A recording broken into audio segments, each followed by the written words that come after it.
A graça é selvagem, a graça desestabiliza tudo, a graça transborda, a graça atrapalha o nosso cabelo, a graça não é domesticada. Se não deixarmos os devotos nervosos, não estamos pregando a graça como deveríamos. Doug Wilson. E com esta frase, começamos o nosso primeiro episódio. Seja bem-vindo ao podcast Mente Sedenta, porque a mente nunca se sacia. Eu sou Evaldo Cassiano e é um prazer estar falando com você. Durante algum tempo, eu tive vontade e desejo de começar algum projeto na internet, inclusive um podcast. Acontece que acho que com todos aqueles que publicam ou produzem algum conteúdo ou têm vontade de produzir alguma coisa para a internet, sente-se incapaz, aquilo que as pessoas chamam na internet de a síndrome do impostor.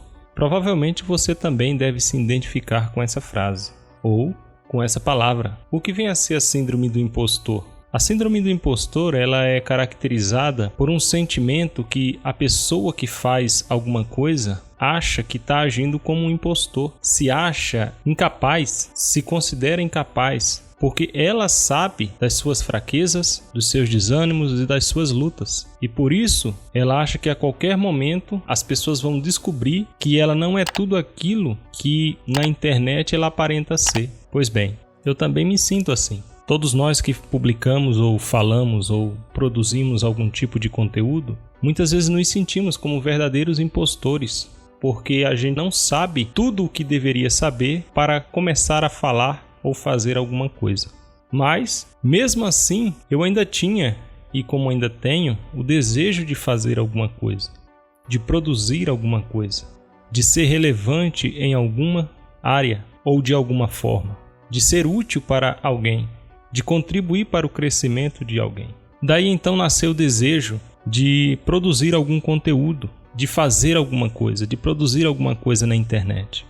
Mas ainda estava sem saber para onde ir, sem direção.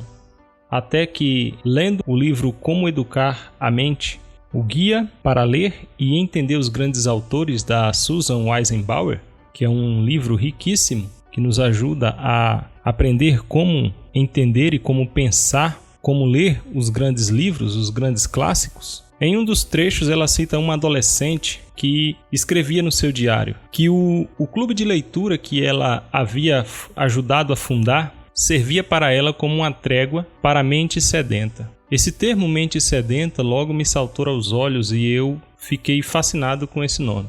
Então eu pensei, bem, mente sedenta vai ser o nome do meu projeto.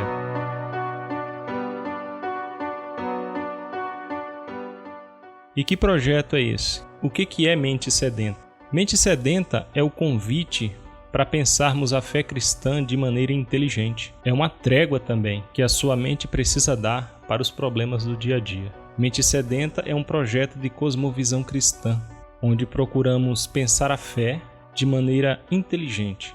Então, nesse podcast, nós vamos sempre falar através de uma visão de mundo que chamamos de cosmovisão cristã.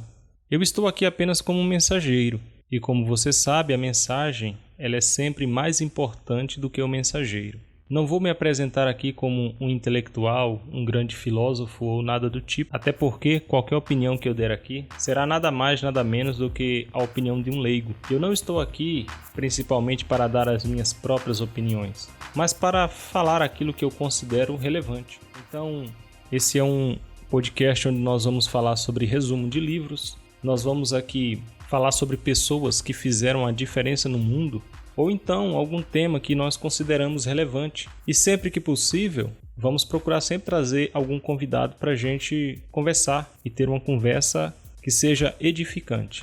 Nosso intuito é mostrar que o cristianismo genuíno é uma maneira de ver e compreender toda a realidade. É uma cosmovisão, é uma visão de mundo. Até porque a própria palavra cosmovisão, em seu sentido bem simples, significa visão de mundo. C.S. Lewis disse no seu livro O Peso de Glória: creio no cristianismo, assim como creio que o sol nasceu.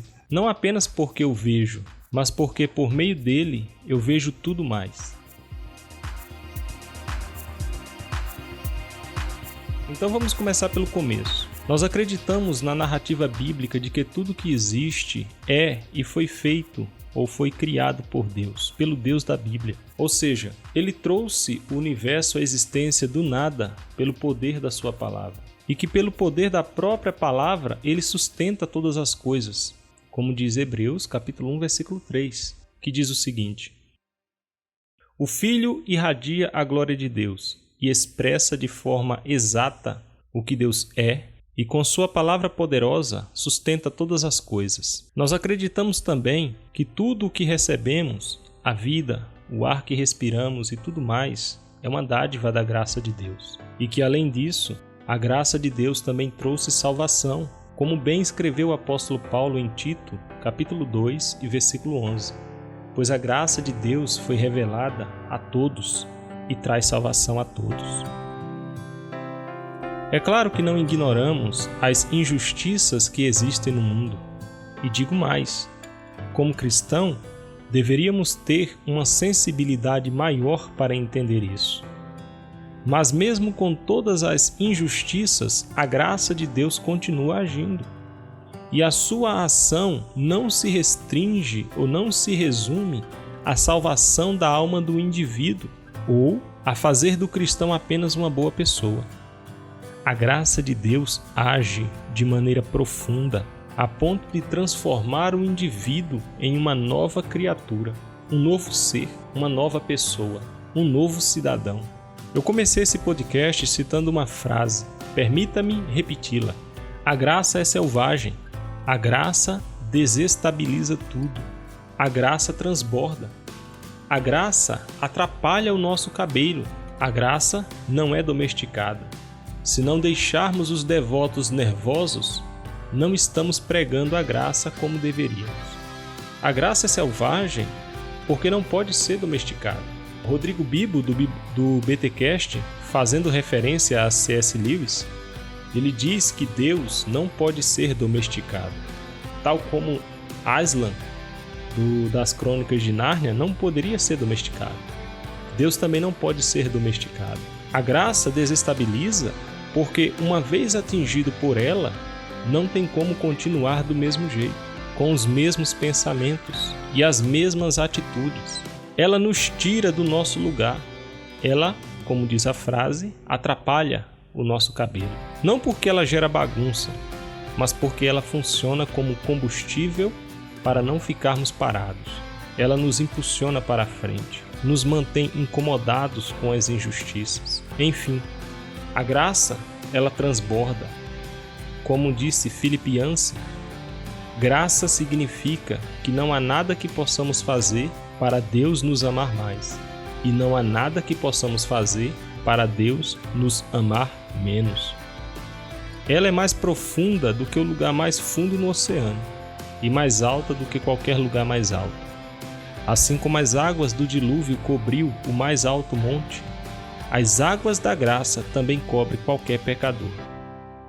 Timothy Keller, no seu livro O Deus Pródigo, analisa a parábola conhecida como a parábola do filho pródigo, e ele diz que, primeiro, seria mais correto chamar essa parábola de a parábola sobre os dois filhos perdidos, e em segundo lugar, que o pai é o verdadeiro pródigo da parábola, e você sabe que o pai é a representação de Deus na parábola.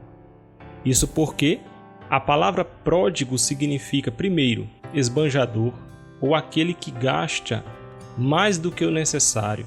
E em segundo lugar, pródigo também significa aquele que é generoso ao dar, é liberal. Por isso, essa parábola é uma promessa de esperança para todo mundo, porque Deus, ele esbanja graça. Deus, ele é um esbanjador da sua graça e da sua misericórdia. A Bíblia usa uma linguagem sensorial para falar sobre a salvação e sobre a graça de Deus. Ela diz em Salmo 34, versículo 8: Provai e vede que o Senhor é bom. Timothy Keller ainda cita um sermão de Jonathan Edwards. O nome do sermão é Uma Luz Divina e Sobrenatural. Nesse sermão, Jonathan Edwards diz o seguinte: há uma diferença entre acreditar que Deus é divino e gracioso e ter uma nova compreensão dentro do coração da afabilidade e da beleza dessa graça e dessa divindade. A diferença entre acreditar que Deus é gracioso e experimentar a graciosidade de Deus é semelhante à diferença entre a crença racional de que o mel é doce e ter a noção exata de tamanha doçura. Ou seja, não é apenas acreditar, é experimentar, é viver, porque isso é real e é libertador. Mas como viver isso? Como experimentar essa doçura, essa realidade, essa beleza? Afinal de contas, essa é a pergunta. Antes, você precisa entender que algumas pessoas têm mais dificuldades do que outras nessas questões. Isso porque a cultura em que vivemos moldou a mente da maioria das pessoas para ver Deus como um tipo de garçom, onde basta levantar a mão e chamá-lo que ele vem. Não, Deus não é e nem pode ser domesticado. Essas mesmas pessoas têm uma propensão à racionalidade e ao controle. Ou seja, elas querem controlar tudo. Outras, por outro lado, querem espiritualizar tudo e se isentar de suas responsabilidades. Ambas estão sem direção. No livro Em Defesa da Graça, de Lee Strobel, que a propósito é o livro que eu estou usando para gravar esse podcast, o autor cita Drew Dyck, que diz: "Não tem como apreciar verdadeiramente a graça de Deus até que tenhamos um vislumbre da sua grandeza. Não seremos exaltados por seu amor até que sejamos humilhados por sua santidade." O que quer dizer que é preciso ter primeiro um vislumbre da grandeza de Deus e, em segundo, ser humilhado por sua santidade. Isso pode parecer estranho para alguns, e de fato é.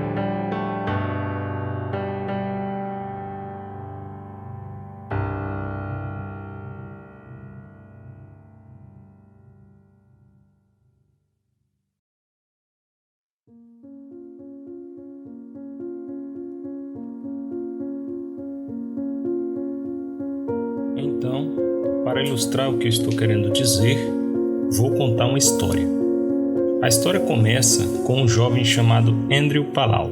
Seu pai, Luiz Palau, um conhecido pastor e conferencista argentino.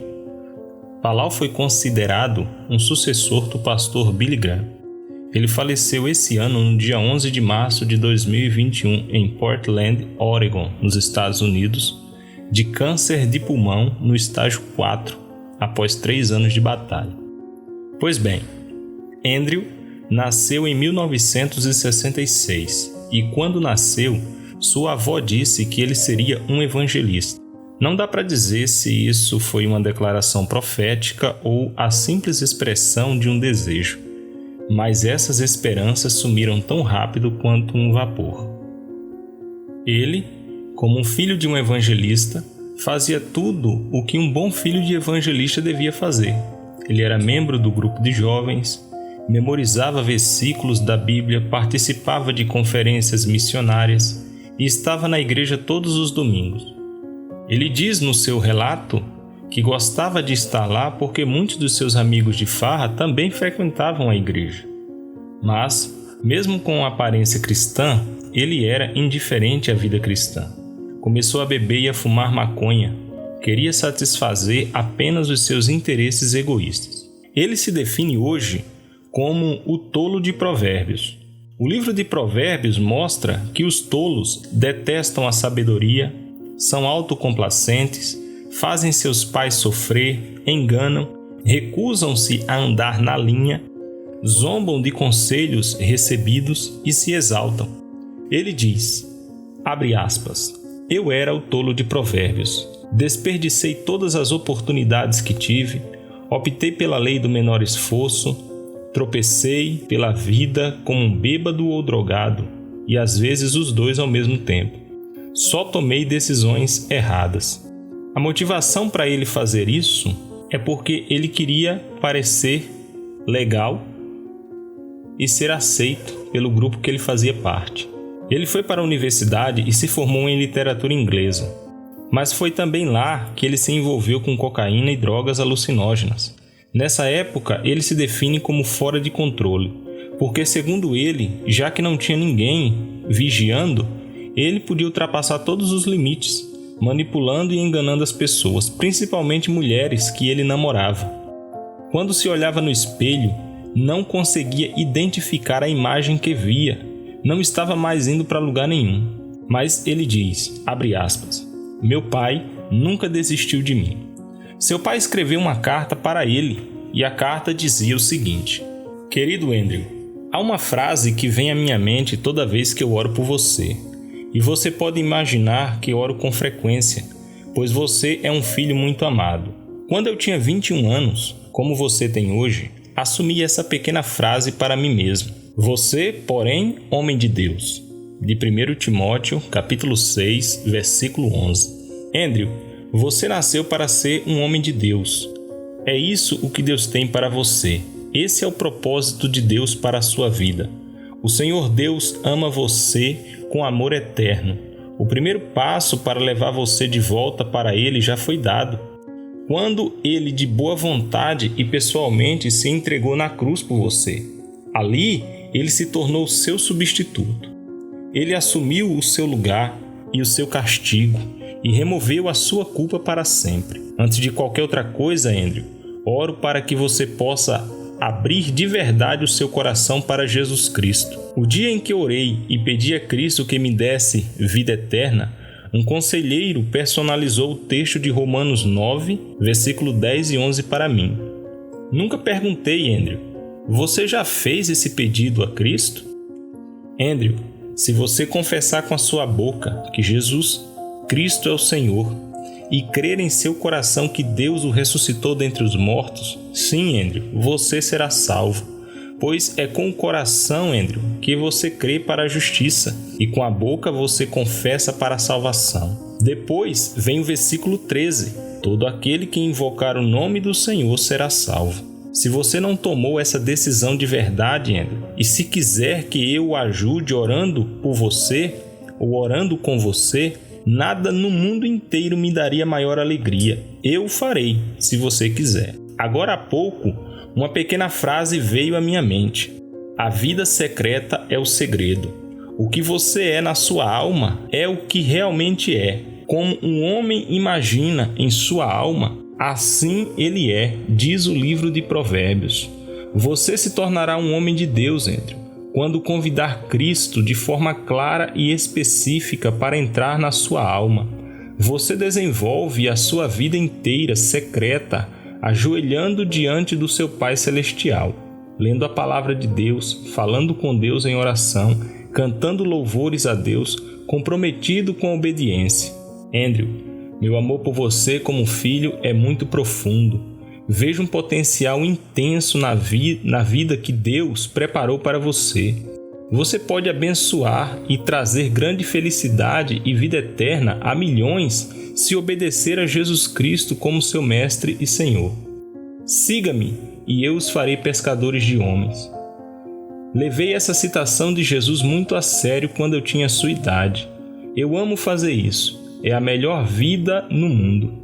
Você também vai gostar disso, meu filho, se seguir Jesus de todo o coração e de toda a alma. O que mais há neste mundo rebelde? Não há muita coisa. Vou me encontrar com você em breve. Eu amo e oro por você, seu pai. Ele diz, abre aspas, as mesmas coisas que meu pai disse a 100.000 pessoas, ele falou para mim. Ele sabia que a única coisa que poderia mudar a minha vida era a graça de Deus.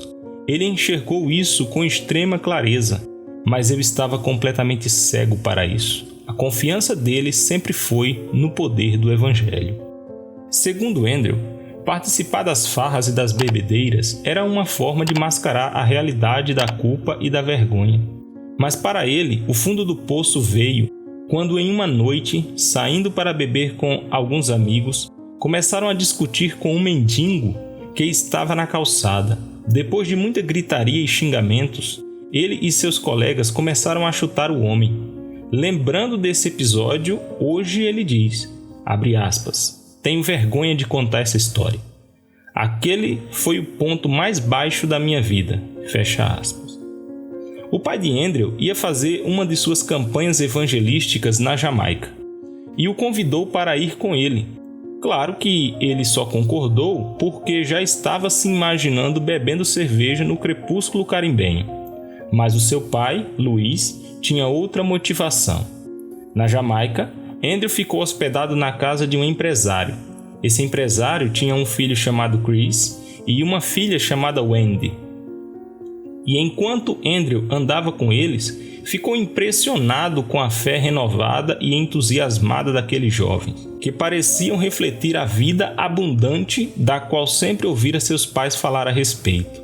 Ele diz, abre aspas, eram pessoas normais, divertidas, calorosas e amigáveis, envolvidas com a comunidade e comprometidas com Cristo de uma maneira radical e cativante. Jesus parecia real e presente para eles. Ouvindo dos jovens como Deus os libertara dos seus vícios e restaurara os seus relacionamentos, ele pensou, é isso que eu preciso. Então ele foi à noite na cruzada e seu pai era o pregador da noite. Seu pai pregou sobre o jovem rico e para ele era como se seu pai estivesse falando diretamente com ele. E de fato, ele estava. Naquela noite, Andrew fez uma oração, dizendo que precisava do Senhor em sua vida. E pediu forças para fazer o que era certo. E ele disse que falou com sinceridade. Ele contou a seus pais sobre a sua decisão naquela mesma noite. Mesmo assim, seus pais disseram que iam esperar para ver. Esse novo Andrew só durou um mês. Em uma noite, ele foi a um bar só para passar um tempo com os amigos. Não demorou muito e ele já estava bebendo cerveja, vodka, fumando maconha e envolvido com algumas garotas que ele sabia que deveria evitar. Seus amigos riram dele e ele se sentiu muito envergonhado. Então ele pensou, abre aspas, como pode o meu compromisso com Deus ser tão real e eu terminar assim? Como pude ter sido tão sincero e sofrer uma queda tão feia? O que eu faço agora? Fecha aspas. Ele começou a ver que ele tinha mais em comum com o jovem rico do que ele imaginava. Jesus o desafiou a se entregar inteiramente a Deus, mas ele não quis abrir mão da sua riqueza. Insistiu em se apegar a ela, mesmo que isso significasse afastar-se de Jesus. Ele fala que, na verdade, não queria que Deus governasse a sua vida. Ele queria continuar com as farras e com tudo que significasse diversão. Quero todas as coisas boas que tu me ofereces, perdão, libertação da culpa, o céu e tudo mais. E vou me esforçar o máximo para que fiques contentes e me dê tudo o que verdadeiramente eu desejo. Sim, ó Deus, eu te quero, mas sem desistir de mim. Temos um acordo? Esse era o real pensamento de Andrew. Mas ele sabia que Deus não faz barganha, de jeito nenhum. Essa é a graça barata a respeito da qual Bonhoeffer advertiu.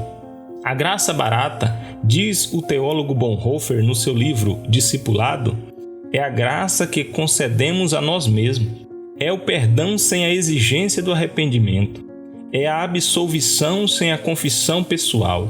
Graça barata é graça sem discipulado, graça sem cruz, graça sem Jesus vivo e encarnado. Devemos buscar não a graça barata, mas a graça preciosa, porque o que custou muito para Deus não pode ser barato para nós. Ela é preciosa porque condena o pecado, mas é graça porque salva o pecador. Depois de um tempo, Andrew voltou para a Jamaica. Wendy foi a principal razão de Andrew voltar à Jamaica alguns meses depois. Claro, ele estava cativado pela beleza dela, mas também estava intrigado por sua profunda fé em Cristo. Ao chegar lá, ele foi confrontado por Steve, um dos seus amigos crentes que ele fez na Jamaica. Steve perguntou, o que está acontecendo com você de verdade? Ele, sem conseguir esconder, admitiu que estava com dificuldade de se manter firme e estava fracassando em ter uma vida melhor. Steve ajoelhou com ele e leu os versículos iniciais de Romanos 12. Portanto, irmãos, rogo pelas misericórdias de Deus que se ofereçam em sacrifício vivo, santo e agradável a Deus. Este é o culto racional de vocês. Não se amoldem ao padrão deste mundo, mas transformem-se pela renovação da sua mente, para que sejam capazes de experimentar e comprovar a boa, agradável e perfeita vontade de Deus. Sem entender direito o que essas palavras significam, foi orar junto com outros irmãos em um monte. Durante a oração, o seu pedido era que Deus se revelasse para ele de forma sobrenatural. Ele insistia nisso, para que Deus aparecesse para ele, porque assim ele saberia que Deus era real. Porém, ele se esquecia de que na cruz Jesus declarou: "Está consumado", e agora era ele quem deveria responder com fé. Nada de sobrenatural aconteceu. Mesmo assim, ele continuou orando. De repente, ele percebeu que havia mudado o tom da oração e agora ele estava dizendo, abre aspas, "Deus, o que está me afastando do Senhor?" Conforme ele foi fazendo essa oração, Deus abriu-lhe os olhos para ver, e em sua mente ele começou a ver a sua vida. Mentiras, roubo, relacionamentos abusivos, arrogância, orgulho, fraude, vícios, as pessoas que ele feriu, hipocrisia, enfim, todo o lixo que ele havia produzido. Quando isso ficou claro em sua mente, ele se sentiu nocauteado, humilhado, aterrorizado e envergonhado. Sua oração mudou. Então ele se dirigiu a Deus da seguinte forma, abre aspas, "Deus, como pude ser tão tolo? Por favor, Senhor, perdoa-me. Por favor, afasta de mim isso. Não posso viver mais dessa forma. Que esperança eu tenho com todo esse lixo dentro de mim?" Fecha aspas. A resposta de Deus veio da Escritura. Se confessar o seu pecado, posso perdoar você de toda a sua injustiça e afastarei isso de você, assim como o Oriente está afastado do Ocidente. Tão logo veio a resposta de Deus, ele começou a confessar seus pecados. Conforme confessava, ele declara que começou a ver a si mesmo como realmente é diante de Deus. Assim como Isaías teve a visão do trono de Deus no capítulo 6 do seu livro. Quando acabou, umas 3 horas depois, um sentimento de libertação interior havia tomado posse da vida e pela primeira vez ele pôde experimentar o que Jesus quis dizer quando afirmou que verdadeiramente nos libertaria. Depois disso, a visão à sua volta era como se tudo estivesse novo. Não basta apenas orar. Deus, faça de mim uma pessoa melhor. Foi o arrependimento que abriu as comportas da graça para Andrew. E foi a graça de Deus que mudou a sua vida. Lembra da Wendy? Pois é, eles se casaram.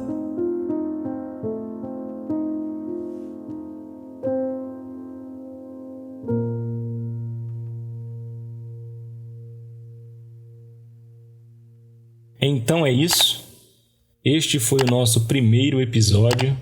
Geralmente as pessoas dizem que o primeiro é o pior de todos porque ainda temos muito a aprender, mas foi um prazer estar falando com você. Espero muito que você tenha gostado e espero também que nos acompanhe nos próximos episódios.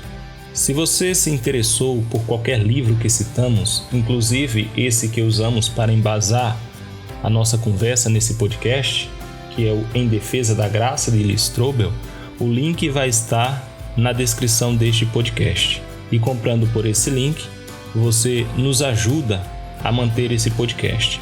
Se você gostou, compartilhe com seus amigos ou conhecidos e nos ajude a levar essa mensagem a mais pessoas. Não deixe de nos seguir nas outras redes sociais. No Instagram, nosso perfil é @mentesedenta. No YouTube é só pesquisar por Mente Sedenta, se inscrever, curtir e compartilhar os vídeos que vamos publicar lá. E qualquer sugestão de tema, envie um e-mail para mentesedenta@gmail.com. Obrigado e até a próxima semana, querendo Deus.